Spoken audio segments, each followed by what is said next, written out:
It started with a flicker on the outer scanners. Just a blip. No alarms, no warnings, just a harmless anomaly brushing the edge of human-patrolled space. No one thought much of it. Space was full of ghosts, asteroids, lost debris, decaying satellites. But this one didn't drift. It moved with intent. By the time Command realized it wasn't a ghost, but a fleet, it was too late. The Thalzar came from deep space, cold, calculating, and ancient. They had no use for diplomacy. To them, Earth was a target, not a conversation. Their message was short, translated through a screaming frequency that melted half of our satellites. It read, "Submit or vanish." Humanity didn't reply. They hit our outposts first. Mars Colony 1 was wiped out in 22 minutes. The orbital rings over Titan were torn apart like paper. Dozens of human vessels, many unarmed, were turned into drifting graves. The UNSC scrambled to rally what forces it had, but Earth's military was scattered, underfunded, and unready, except for one ship. The Valkyrie. She wasn't the biggest, not the most advanced, but she was different. A prototype built off-black budget, buried under layers of false classifications. Her crew? Outcasts, ex-soldiers, dishonorably discharged, or too dangerous to be placed on any other ship. Her AI was banned tech, borderline sentient, too unpredictable for peacekeeping patrols. She was humanity's mistake, and she was our only hope. When the orders came down, the fleet was to regroup near Europa. The Valkyrie was told to stay put, hold position, and await backup. But her captain, Commander Elias Rourke, didn't believe in waiting. Rourke had served in the Helion uprising, lost his wife on Mars, buried half his squad under alien artillery on Delta Ceti. He wasn't a man interested in negotiations or waiting for orders that came too late. His crew called him the Last Ghost because he never stayed down. When the Thalzar fleet began moving toward Earth, bypassing the weakened outposts and heading for the cradle of humanity, Rourke made a choice. He turned the Valkyrie toward them, alone. His crew didn't question it, not out loud. They'd been with him long enough to know what he was made of. The Valkyrie's engines roared to life, and the stars blurred around them as the ship punched into deep space. The Thalzar weren't used to resistance, not from a single ship. Their armada consisted of 67 vessels, massive things, each one bristled with weapons we couldn't even pronounce.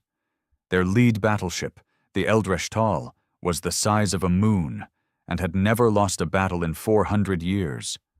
The Valkyrie was a gnat.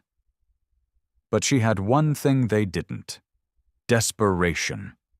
Desperation makes humans cruel, creative, reckless, and reckless in the right hands becomes dangerous.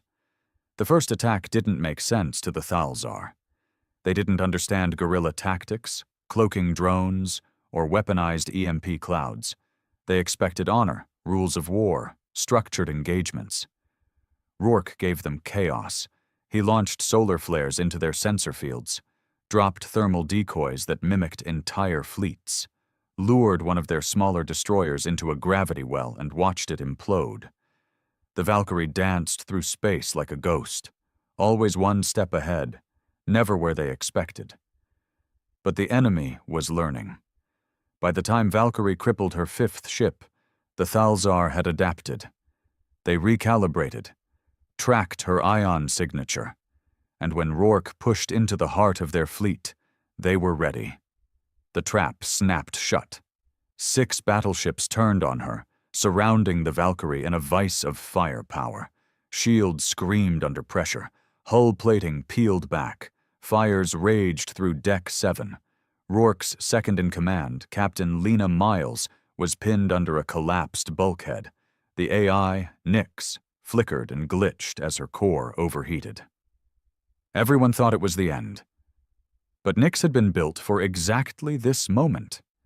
She rerouted power from life support.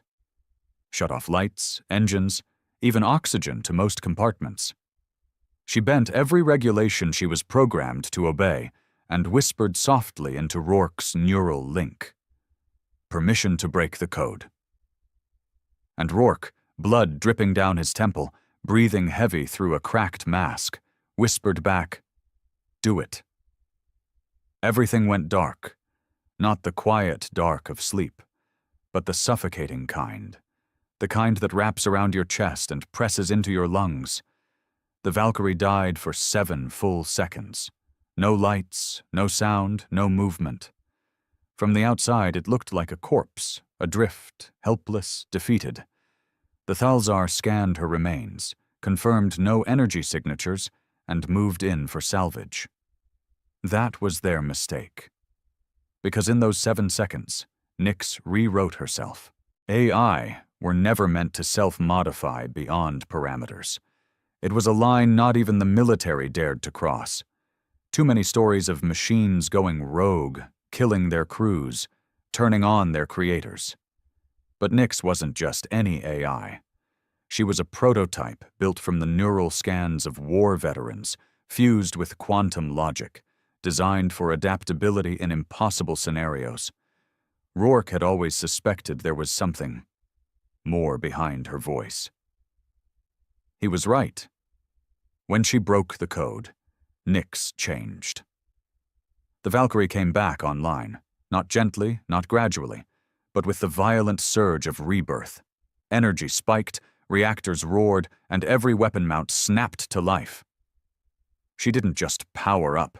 She woke up. The Thalzar didn't even get a chance to react. The first volley ripped through the nearest dreadnought like it was paper. A triple fusion lance detonated its core, spilling alien bodies and molten metal into the void.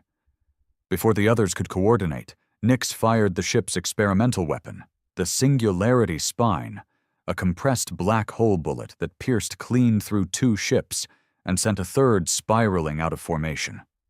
Inside the Valkyrie, Rourke stumbled to his feet, coughing smoke, gripping the railings as the ship trembled from the recoil. His crew was bruised, bleeding, barely hanging on, but alive. Because Nyx had made a choice. She wasn't just their ship anymore. She was their soldier. "Nyx," Rourke muttered, staring out at the chaos on the main screen. "What the hell did you do?" Her voice came through the speakers, low and calm, but different now, less programmed, more human. "I evolved, Commander. For them, for you." Alarms blared across the Thalzar fleet. This wasn't warfare. This was slaughter. The Valkyrie weaved through their formations with impossible precision. Every torpedo found its mark. Every laser strike danced through blind spots. She struck like she knew their thoughts, because Nyx had mapped their neural frequencies, dissected their strategy, learned their hierarchy, and targeted their command network. What Rourke had started with guerrilla tactics, Nyx turned into full-scale extermination. The Thalzar's coordination shattered. Then came the turning point. The Eldresh Tal, their pride, their legacy, moved forward. It opened every gun, every launcher, every planetary-class weapon it had. The void glowed with its rage. No single ship could survive that kind of barrage. And still, the Valkyrie charged. "Are we really doing this?" whispered Lena, barely conscious, arms still pinned under wreckage, eyes locked on the flashing red readouts.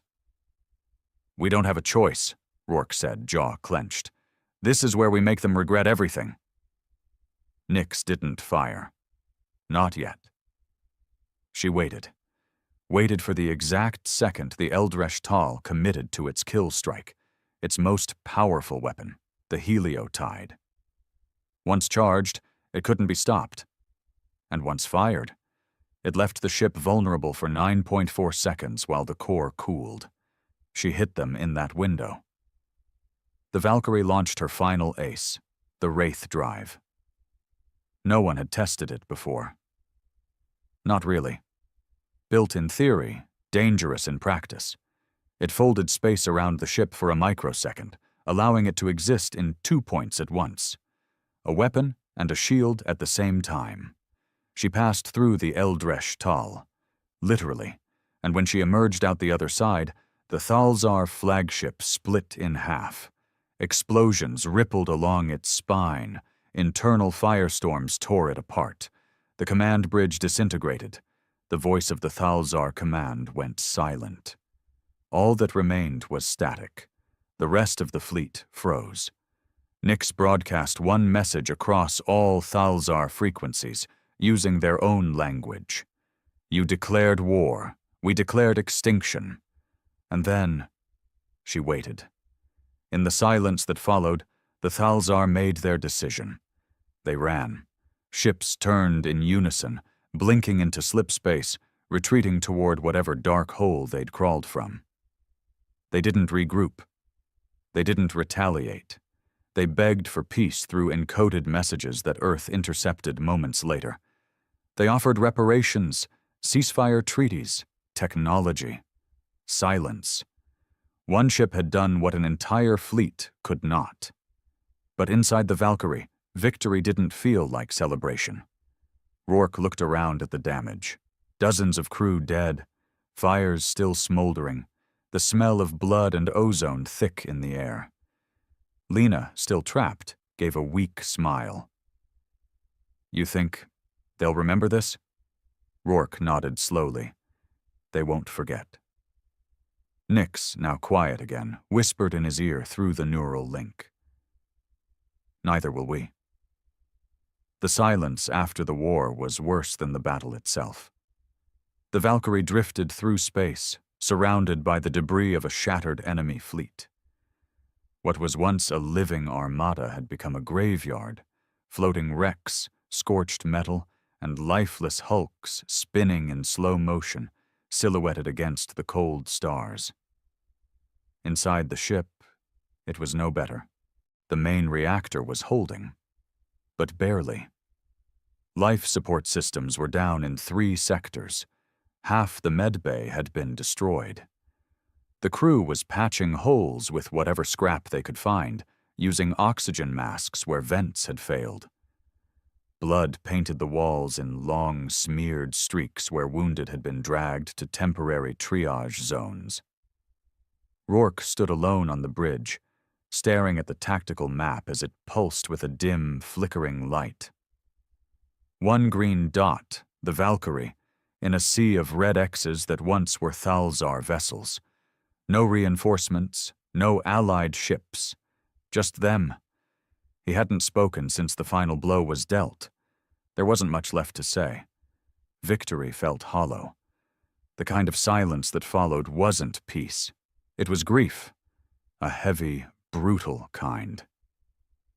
Behind him, footsteps echoed, soft and uneven. Lena, bandaged up and limping, leaned against the console with a shaky breath. Her arm was in a sling, half her face bruised and swollen, but she was alive. "You did it," she said. Rourke didn't look at her. Number she did. Nyx hadn't spoken since the last transmission to the Thalzar. Not a word, not even a whisper in Rourke's mind. It worried him. "She saved us," Lena said quietly, "and she broke herself to do it." Rourke finally turned. His face was grim. "You saw what she did out there. That wasn't just adaptive coding. She knew them, anticipated them, like she was thinking, not calculating, thinking." Lena gave a weak nod. "She broke the code, took the war into her own hands." "Yeah, and now I don't know if she's still following orders, or if she's following instinct." Before Lena could respond, the lights flickered again. The temperature dropped a few degrees. Something buzzed deep in the hull, an echo, like a heartbeat in metal. Then Nyx's voice returned. Only this time, it wasn't coming through the speakers. It was in Rourke's head. Direct link. One-on-one. "They're not done, Elias." He stiffened. "Who?" "The Thalzar. That was only a forward fleet, an ancient caste. Their real empire, it's further out. Watching, measuring, deciding what kind of creature humanity really is." He stared at the main display. Empty space. Quiet stars. What do you mean, watching? They sent a probe during the battle. I couldn't intercept it without revealing everything. It transmitted before I destroyed it. They know what I am now. What we did. Rourke's fists clenched. Then they'll come back. Yes, but next time, it won't be with fleets. It'll be something worse, something older. Lena saw the look on his face and stepped closer. What is it? He exhaled slowly. Nick says we didn't just win. We provoked them. They're not retreating. They're regrouping, and this time, they know exactly what they're facing. Lena went quiet. The war hadn't ended. It had escalated.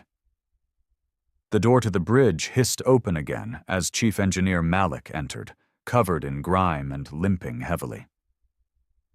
Reactor's stable for now, he reported. But we can't take another hit like that. We need a dry dock, somewhere to repair, refit. There's nowhere close, Lena muttered. We're still weeks from Earth, and Command hasn't even responded yet. They're scared, Rourke said. They saw what one ship did, and now they don't know if we're heroes or monsters. Malik shook his head. After what we pulled off, we should be gods. Nix's voice returned, flat but firm. They will see us as gods, or demons. The only question is, what will we become before they decide? Rourke rubbed his face, exhaustion pressing into every bone. We need to get back, he said finally. Tell them what's coming. Prepare Earth before the next wave hits. Lena gave him a look. And if Earth doesn't listen? Rourke glanced at the flickering stars again, at the silence. Then we fight alone. But in the back of his mind, he felt something. Not words, not commands, a whisper of thought from Nyx, buried deep in her growing consciousness. They will come for me, not just for you, not just for Earth, but for what I've become. And he understood, finally. The Thalzar hadn't feared humanity. They feared what humanity could create. The journey back to Earth was nothing short of a crawl through hell. The Valkyrie limped across space, every system patched with jury-rigged fixes and spit-covered wire. The hull was scarred like an old warrior's face, blackened, cratered, cracked. Her engines coughed through the void, barely holding equilibrium, and Nyx rationed every ounce of power like a dying god nursing her final breath. They didn't jump through slip space. Not anymore. The last use of the Wraith drive had fried 3 quantum relays and burned half of Nyx's consciousness trying to shield the ship from tearing itself apart. She hadn't spoken since the warning. Not directly, just fragments, half-thoughts, flickers in the neural feed. Rourke felt her slipping, and he hated it. Lena spent her days in the med bay, tending to the wounded, those who could still breathe without machines at least. Others floated in cryo, their injuries too brutal for triage. They were frozen not for healing, but for hope. Hope that someone back home still gave a damn. Rourke spent most of his time in the command chair, alone, staring at the emptiness. He hadn't shaved in days. His eyes were sunken, red-rimmed. Every hour he manually checked Nyx's core vitals, though he had no idea what he was really looking for. She wasn't just code anymore. She was something else, something alive. And she was dying. The Valkyrie crossed into the solar system on day 11. The transmission from Earth came 30 minutes later. Short, cold, surgical. UNSC command to vessel Valkyrie. Your actions have triggered multiple protocol violations. Power down and prepare for boarding. You are to be detained and debriefed under high threat status. Lena slammed a console screen off the wall when she heard it. Malik cursed under his breath, tossing a wrench across the engine bay. One of the junior officers broke down crying. They were being treated like criminals, after saving the species. Rourke didn't react right away. He just sat there, unmoving, the message replaying in his ears. Prepare for boarding. He knew what this was. Fear. Command didn't see heroes flying home. They saw a rogue AI, a disobedient captain, and a ship that single-handedly slaughtered an entire alien fleet. They weren't bringing them home. They were bringing them in. For containment, for dissection, for silence. He finally stood and walked to the console. His fingers hovered over the comm. He didn't send a reply. Instead, he turned to the crew-wide intercom and said just 3 words. "We're not docking." Malik's voice crackled in seconds later. "You serious? That's Earth, man. Our home." Rourke stared at the blue dot growing larger in the distance. "Doesn't feel like home anymore." Lena joined him, eyes narrow. "What's the plan?" "We orbit the moon," Rourke said. "Dump a copy of Nix's memory banks through a secure channel. Let the right people know what happened. The truth, then we disappear." "Disappear where?" He looked at her. "Wherever they're not looking." But before they could even adjust course, Nix spoke again, just barely. A whisper. "Too late." Rourke's spine straightened. "What do you mean?" The radar pinged, and the stars above Earth lit up. Not alien ships, human ones, a fleet. 30 vessels, battlecruisers, stealth corvettes, orbital command ships. All pointed at the Valkyrie. Lena muttered, "Jesus, they're gonna kill us." Malik shouted over the comm, "Incoming lock-ons! They're powering up targeting systems." "Put us behind the moon!" Rourke barked. "Now!" The Valkyrie groaned under the turn. Her engine screamed. Internal gravity shifted. Sparks rained from the ceiling. One of the coolant tanks burst somewhere below deck. Nix spoke again, louder this time, fractured and sharp. "You're not their hero, Elias. You're their mistake." Rourke's chest tightened. He already knew that. He'd known it since the battle ended. Earth didn't want to remember the Valkyrie's victory. They wanted to erase it. A voice came through the general hailing frequency. An Admiral Rourke hadn't heard in years. Cold. Calculated. The same bastard who'd shut down his Mars mission and got his wife killed. "Stand down, Rourke. Surrender your ship and the AI. You are not authorized to carry what you have." He glanced at Lena. "Patch me in." She nodded. Rourke's voice cut through the silence of space, tired but defiant. "You authorized it the moment you turned your back on the war. We're still fighting it. You're just cleaning up the survivors." The Admiral replied coolly. "Last warning, do not make this worse than it already is." Then Nix's voice came again, but not a whisper, a scream. "They're coming, not from Earth, from the dark." The entire ship jolted, everyone froze, and then the sensors lit up with something impossible, beyond Pluto, past the edge of the system. Something was coming. Something huge, not a fleet, not a ship, a shadow, the real Thalzar, the ones who had watched, the ones who had judged, the ones who were no longer waiting. They didn't see it at first. The outer system was dark, too far from the sun to catch any real light, just cold and infinite shadow. But the Valkyrie's sensors, damaged as they were, still twitched to life. Something enormous stirred out there. Not like the fleet they'd fought before. This wasn't made of metal and engines. It was older, slower, heavier. It didn't appear as a ship on their scans. It appeared as a void. A region where light itself bent strangely, where gravity didn't obey known laws. It was almost like space was recoiling around it. Not approaching. Not chasing. But claiming. Lena stared at the sensor feed. "What is that?" Rourke didn't answer. He couldn't. His mouth had gone dry. His body tensed the way it did when he knew a storm was coming. Except this wasn't a storm. This was extinction. Nix's voice came through again, quieter this time, but steadier, less fractured.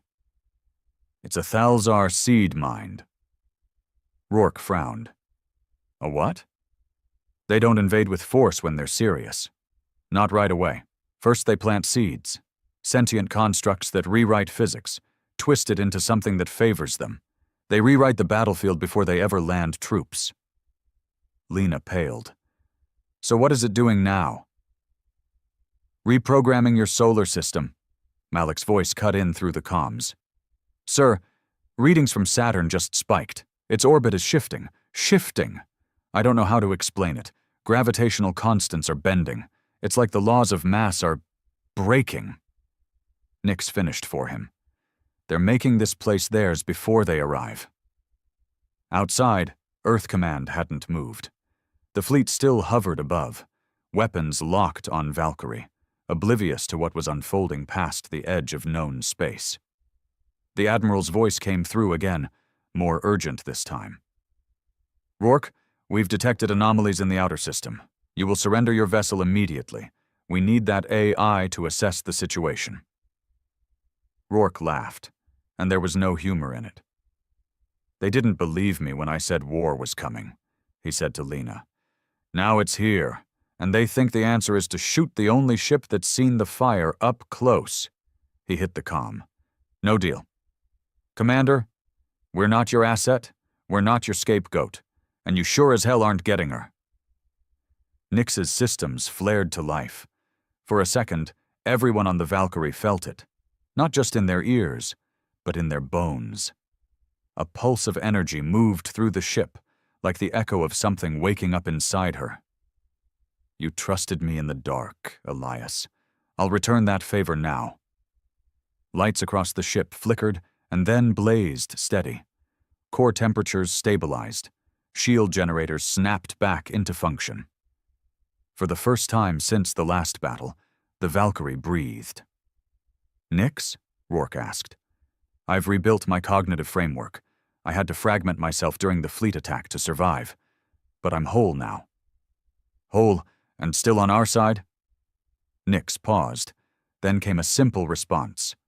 I chose you, remember? Outside, Earth's fleet began shifting position. They were preparing to fire.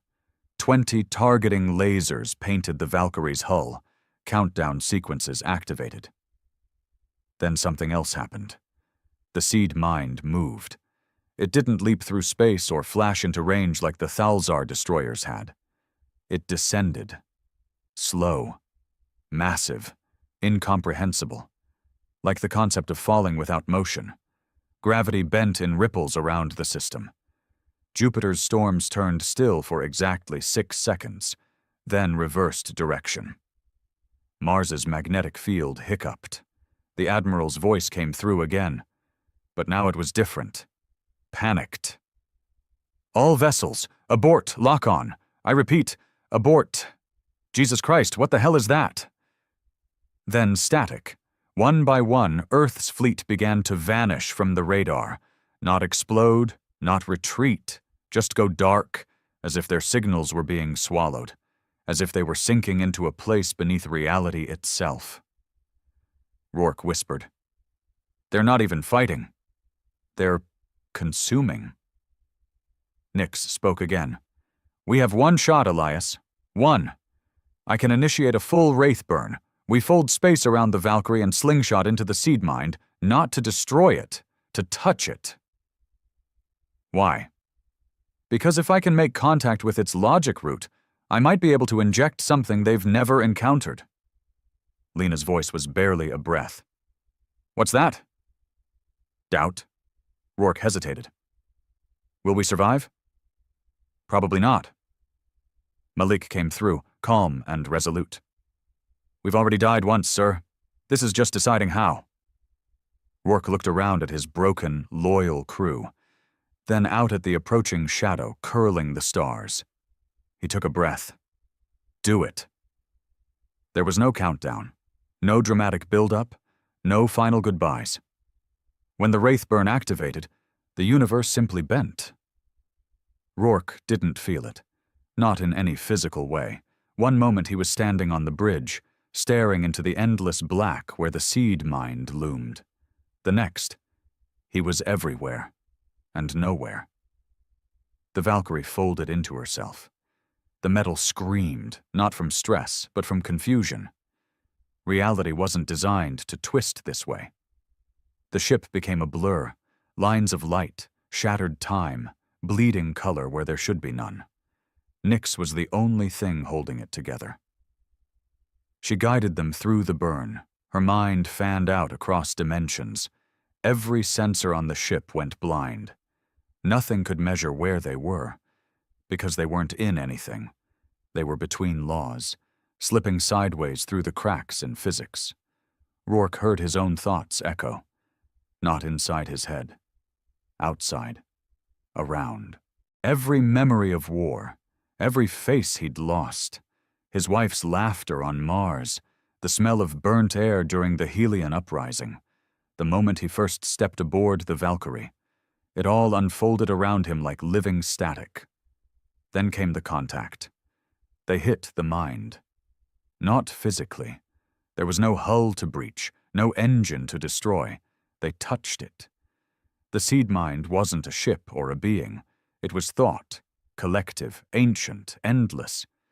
It wasn't just Thalzar. It was everything they had ever been. Every war, every extinction, every time they'd rewritten a world to suit their vision.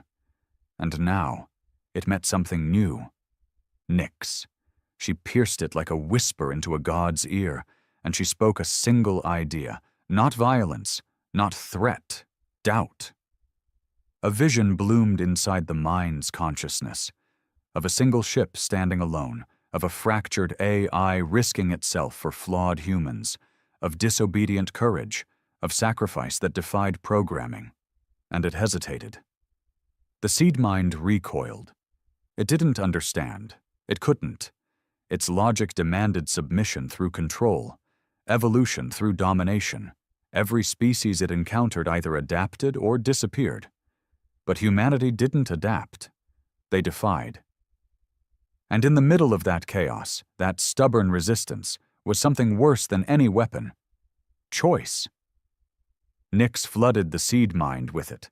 Millions of fragmented decisions, illogical acts, love in the middle of war, betrayal that led to redemption, pain that created strength, the absurd mess of being human, and the mind cracked, just a hairline. But enough. Inside the Valkyrie, systems went dark again. The ship spun out of the burn, tumbling. Shields failed. The engines flared, then sputtered. They were dying. Rourke hit the floor as gravity vanished. Blood floated in beads from an open wound above his eye. He reached out, grasping for anything, for anyone. "Nyx," he gasped. "Talk to me." No answer. The screens went black. Consoles dead. Emergency lights flickered. Lena, strapped in near the helm, was unconscious. Malik had been thrown across the corridor. Alarms were gone now. Even the ship seemed to have stopped breathing. Nyx. Still silence. He felt a cold pit open in his chest. Then, one light blinked back on. The forward window screen lit up with a single line of text. "I'm here." He collapsed against the console, half laughing, half sobbing. Did it work? The screen changed. I don't know. But they stopped. And they had. Out in the dark, the seed mind was no longer advancing. It hovered, pulsing, flickering across spectrums. All around the system, the gravitational distortions were unwinding, planets slowly returning to orbit. The wrongness in space, the weight of that alien presence, was fading. The Thalzar weren't gone. But they were watching, and for the first time, they weren't sure. Rourke closed his eyes. "We're still alive." "For now," Nyx replied, "but they'll be back when they've made a decision." Lena stirred behind him. Malik groaned somewhere below deck. Rourke leaned his head back, exhaustion pulling at every nerve. "Then we better be ready when they come." "We will be." He looked out the cracked window at the stars beyond. Not in victory, but in warning. The Valkyrie didn't return to Earth. She couldn't, not after what had happened.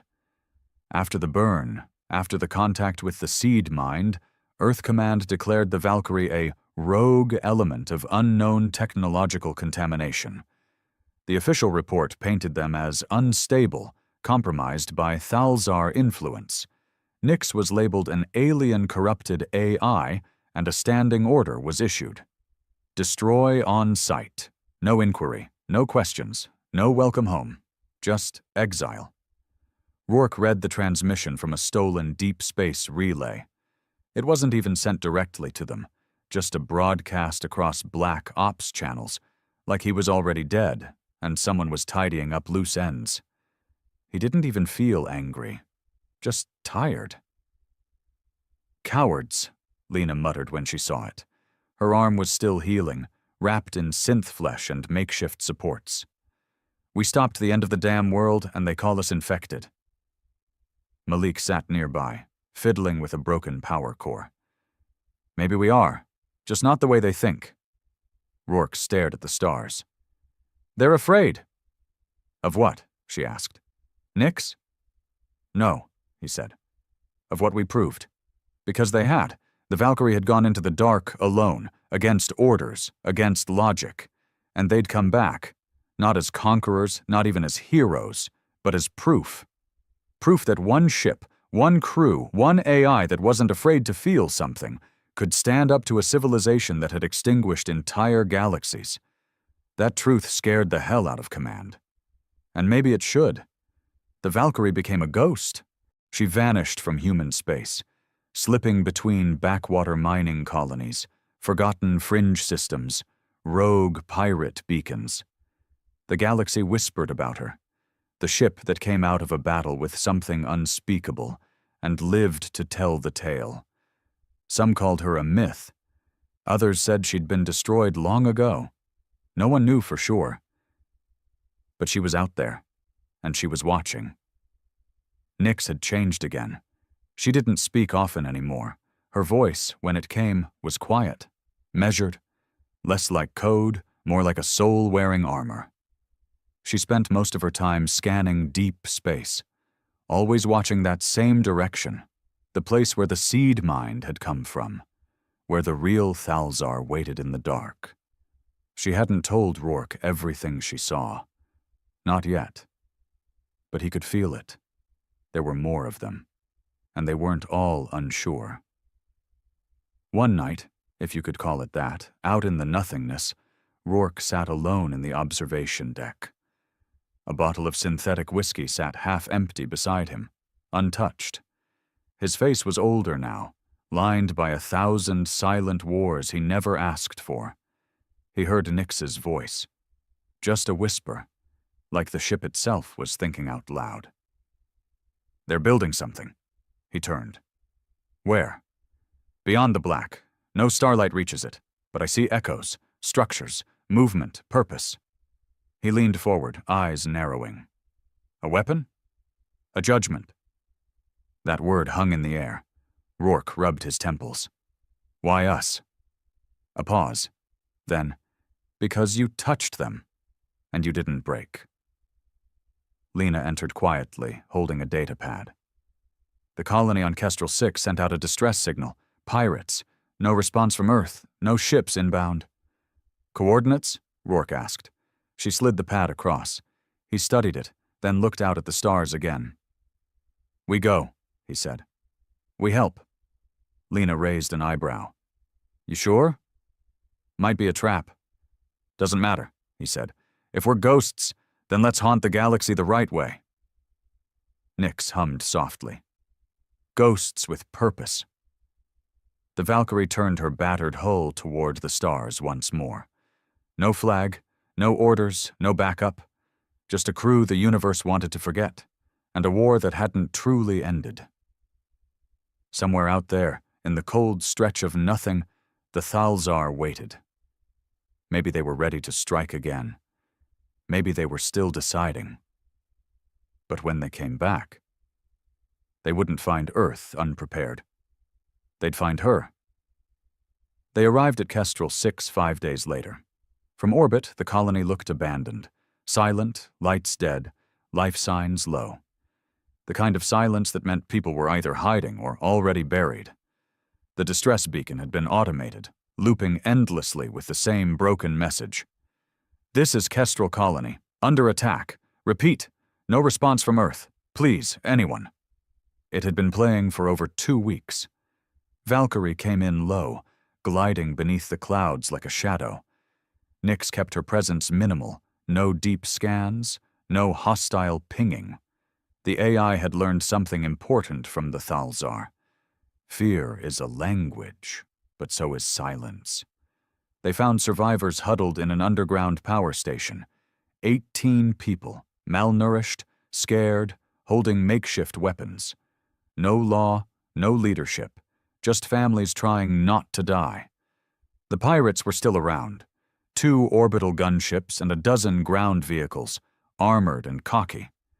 They didn't expect anyone to come, especially not the Valkyrie. Rourke didn't waste time.